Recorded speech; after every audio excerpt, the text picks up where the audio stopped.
Lo que nosotros quisiéramos consultarle es cuáles serían los ejes, a grandes rasgos, los ejes principales que podríamos tener para, en un mismo marco analítico, unir o comprender tanto la reestructuración productiva, la flexibilidad del trabajo y la conflictividad, teniendo especialmente en consideración que al menos en Chile no hay una relación lineal, por ejemplo, que aumenta la conflictividad dado el aumento de la precariedad y de la flexibilización. Sí, de hecho en ningún país hay esa relación lineal, ¿sí?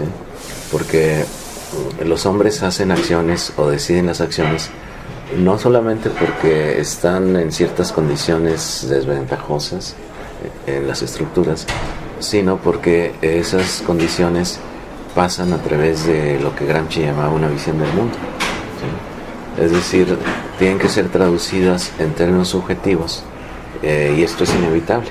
Es decir, no hay una relación de tipo conductista como aquella psicología que fue muy importante en otra época, ¿no? De estímulo-respuesta, ¿no? Estímulo en una caída del salario real y una respuesta en la acción, ¿no? Digamos, los hombres antes de emprender las acciones siempre tenemos algún tipo de reflexión acerca de ellas, ¿no? Y las formas de reflexión no dependen de manera lineal de las condiciones inmediatas de tipo material, sino que puede incluir la cultura en la que fue formada la gente desde pequeña.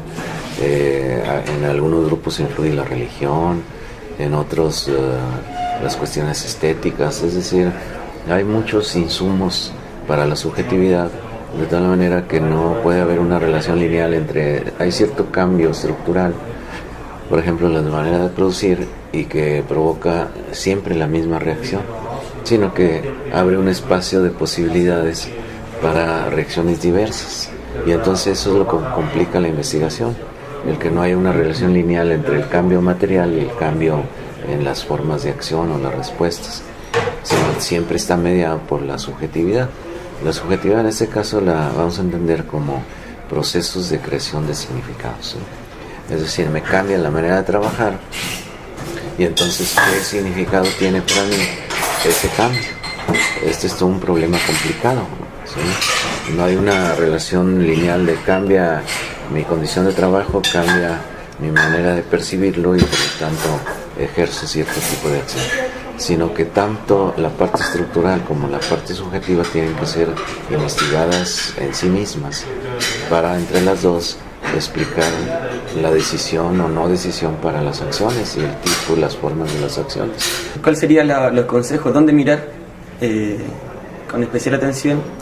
No sé si la explicación, pero sí la interacción entre lo que viven objetivamente los sujetos, lo que determina estas características del empleo, con lo que hacen, pensando tanto en variables propias del empleo como otras, extralaborales, digo. Sí, sería el tema de qué significado le dan a su vida laboral, ¿sí? Y también a la vida extralaboral, porque uno como investigador lo separa, pero para ellos está muy vinculado, ¿sí? De tal manera que en sus concepciones no solamente influye la vida del trabajo, sino otros espacios de la vida, por ejemplo la de la familia o la de la escuela, si es el caso. Puede haber trabajadores religiosos, la manera como usan el tiempo libre, de tal manera que nunca va solo el espacio del trabajo determinando, sino que va combinado, porque la vida es combinada a todo eso, ¿sí? Y todas esas experiencias en diferentes espacios de relaciones sociales pues influyen sobre la manera de concebir su trabajo, es decir, se vuelven también sobre eso, sobre su trabajo, sobre la empresa, sobre los directivos de la empresa, sobre sus compañeros, que esas serían algunas de las preguntas más elementales. Es decir, ¿cómo concibe usted su trabajo? ¿El trabajo es un trabajo aburrido, rutinario, un trabajo creativo? ¿Se siente usted satisfecho? ¿Qué sería satisfecho? ¿Y cómo concibe a sus compañeros? Es decir, lo concibe de manera muy individualista, no me interesan, yo resuelvo mis problemas por mi cuenta, o bien somos parte de los de abajo, de los que otros los mantienen sometidos, y cómo concibe a la empresa nos explota, o la empresa es benefactora porque nos da trabajo, la gerencia es una especie de dictador que nos impone decisiones y nunca nos consulta. Es decir, hay muchas alternativas, de tal manera que uno no puede cerrarse y decidir de antemano qué es lo que van a contestar, sino cómo lo conciben ellos.